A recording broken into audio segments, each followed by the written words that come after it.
কাকিমার কিচেনে চলে এসেছি। আজকে দেখো বানাবো সাইটিং মাছের ঝাল। তার জন্য নিয়ে নিয়েছি মাছ ভাজা, আর নিয়ে নিয়েছি এখানে দেখো পেঁয়াজ, টমেটো আর ধনে পাতা, আর এখানে নিয়ে নিয়েছি আদা, রসুন, ধনে, জিরে, লঙ্কার গুঁড়ো।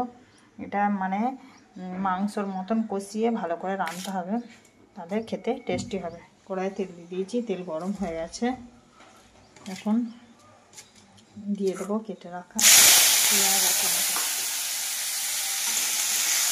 ভালোভাবে ভেজে নিলাম। পেঁয়াজ আর টমেটো আমার ভাজা হয়ে গেছে। এবার মশলাটা আমি অ্যাড করবো,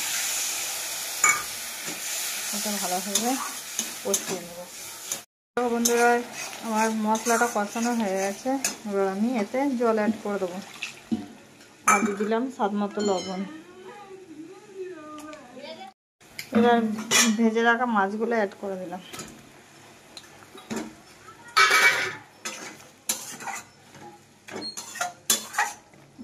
একটু ফুটে গেলে আমার সাইটিং মাছের ঝাল রেডি। দেখো আমার মাছের ঝাল পুরো রেডি। এবার এটাকে নামিয়ে দেবো। বন্ধুরা দেখো আমার মাছের ঝাল পুরো রেডি। এটা হচ্ছে ফাইনাল লুক।